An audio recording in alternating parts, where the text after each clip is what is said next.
today we're gonna talk about the 5 love languages of man. So before we talk about it, let's talk about what love language is. So what's a love language? So according to Gary Chapman, there are 5 love languages. And first, we're going to talk about the first one, which is the love language of words of affirmation. So basically what that means, there's 100 pesos.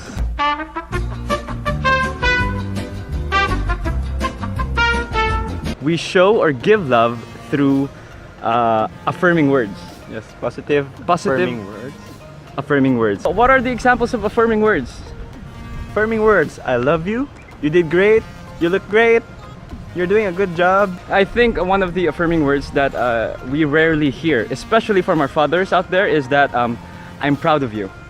So we need to hear more fathers say that to their sons and daughters as well. So that's the first love language.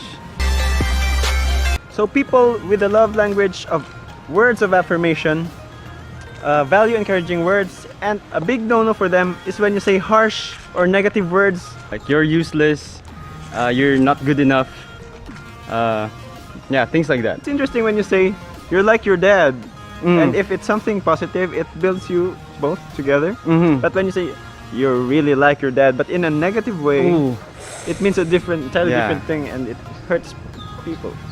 It really scars you emotionally. So the next love language is quality time. Now, people with the love language of quality time, they love it when you intentionally give time to them, set aside a schedule for them despite your busy schedule or despite your work. They really like it when you listen to them when you're together. So the flip side to that is, it really hurts them if you don't listen to them.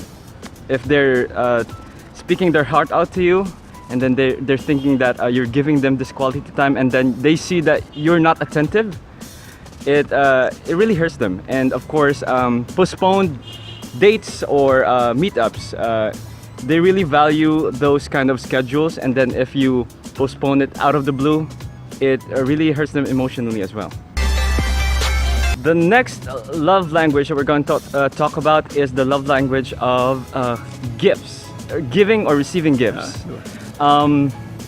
They're not, these kind of persons are not necessarily materialistic. So these persons really appreciate it when you give them gifts according to their personality or how much or how deep you know them. They don't care about the price tag.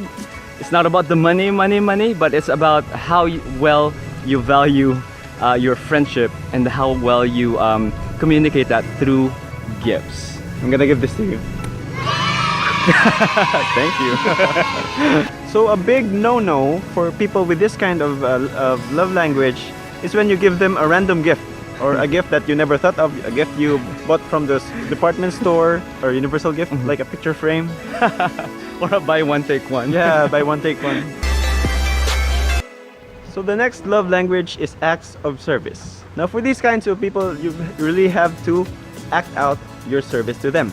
Now they say actions speak louder than words. So no matter how much you say, how much you say to them that you love them, it won't mean anything to them unless you do something for them. People with this kind of love language like it when you help them out or give them a helping hand. Like when doing the chores, you're cooking, or just tidying the house. Yep, taking care of the baby.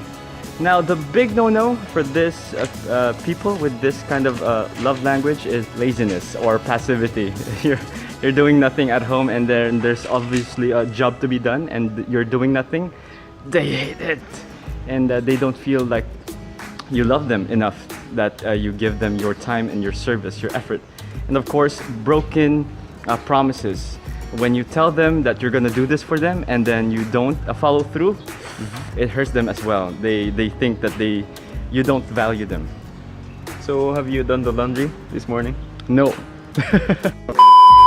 Alright, for the last love language, we're going to talk about the love language of physical touch. Alright, for these people, they really appreciate it when you give them a physical connection, a warm hug, a side hug, a fist bump, a pat on the back, like something that's really affirming them as a person with a physical touch. So they really feel loved that way. This is one of my major love languages. And aside from affirming words, I like it when you affirm me with your physical touch. And basically, I enjoy it when we spend time together holding hands. Not you, my wife. I thought My wife. We don't hold hands, just so you know. So what are the kinds of physical touch? Cuddling, kissing your wife, sitting together like this, and Shoulder to shoulder. yes, or just your mere physical presence. It means a lot to me. A big no-no for them is obviously physical abuse. It really makes them feel not valued, especially physical contact that is harsh, that is hurtful or painful, and it is not motivated by affection, like a pinch. Ow.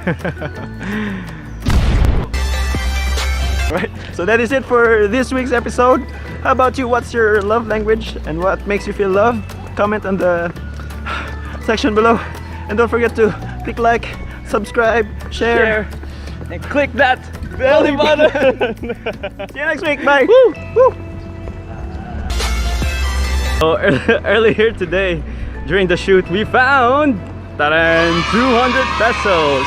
And we're gonna keep it. No, joke lang. We're gonna surrender it to UP security guard, and hopefully they're going to someone's going to claim it to them. So if this is your 200 pesos, please claim it at the security guard sa UP. Security guard. Yep. Yeah. All right, let's go.